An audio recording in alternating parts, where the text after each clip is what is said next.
Oliver. Spain, of course, marking the 50 years since the death of Franco. He ruled Spain with an iron fist, using repression and totalitarianism for about 4 decades.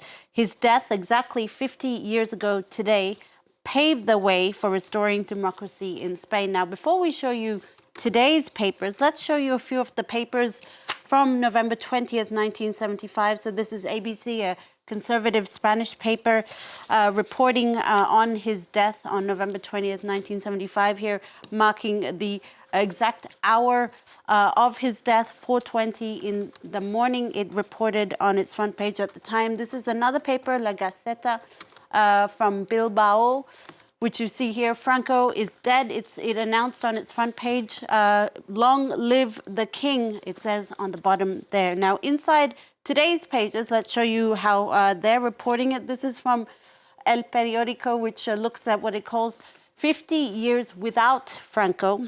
That's how it describes it. And in its edition today, El Periódico is actually looking at something a little bit different. It's looking at the rise of the far right in Spain, and notes that the growing trend of the younger generation is such that younger Spaniards are increasingly drawn to the right, especially when it comes to issues of immigration.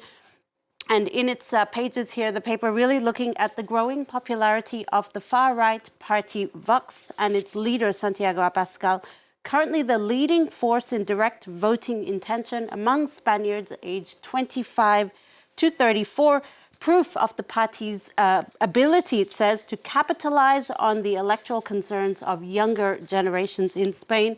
And El País, much like El Periódico, also looking at another survey on its front page here, noting 25% of young people in a recent poll think that the dictatorship was actually good or very good.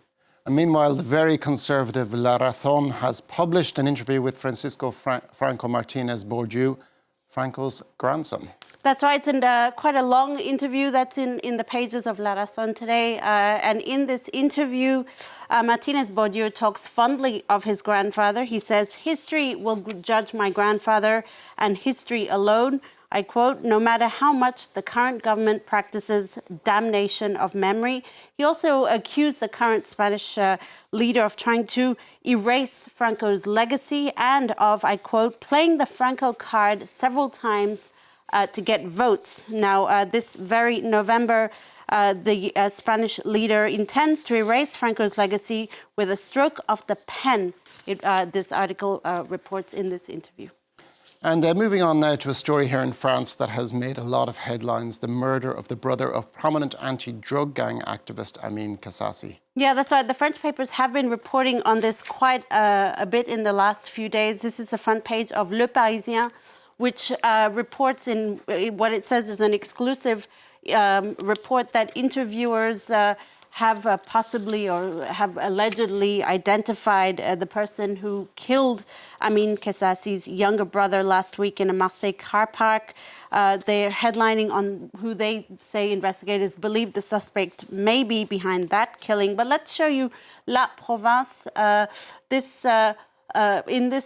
is a local Marseille paper who's actually interviewed Amin Kassasi, and he tells the newspaper that he refuses to be silenced and vows to continue speaking up about the scourge of drug trafficking and violence in Marseille. He also reveals that he's currently living under police protection in the wake of his brother's murder last week. He says, "I cannot stay silent. I must continue speaking up about drug violence because particularly given what happened to his brother last week." He also doubles down on his vehement criticism of drug violence, saying he never named drug criminals, but rather attacks the system that means younger people are increasingly drawn into drugs because of perhaps a lack of professional opportunities for people living in impoverished neighborhoods and a lack of public services, he says. And now Cristiano Ronaldo snapped a selfie at the White House yesterday during a meeting between Donald Trump and Saudi Crown Prince Mohammed bin Salman. That's right. He was there as part of Mohammed bin Salman's agenda, which aims to promote Saudi's prowess through other avenues other than oil, notably through sports. Now, Ronaldo has become the world's first billionaire football player. This website here reminds us, and the Portuguese star has spoken in the past fondly of Donald Trump. They also remind us that Ronaldo has not been seen publicly in the US since he was accused of rape in 2017. Well, he was indeed present at the White House meeting yesterday, and he took a selfie that went viral. This selfie here, if you can see it, you might say it's a multi-billion-dollar selfie. Here he is alongside Elon Musk, billionaire David Sachs, and OpenAI's Greg Brockman. Let's end with a different photo, though, Oliver. It's this photo here from L'Equipe magazine, an iconic photo that was taken 60 years ago, a history-making photo, that of Muhammad Ali knocking down Sonny Liston on May 25th, 1965, in just 1 minute, 44 seconds. It was taken by Neil Leifer in Lewiston, Maine, considered one of the best sports photos ever taken. It also looks like Muhammad Ali here is taunting his opponent, who's just been knocked out. Thank you very much for that, Deepti Laurent.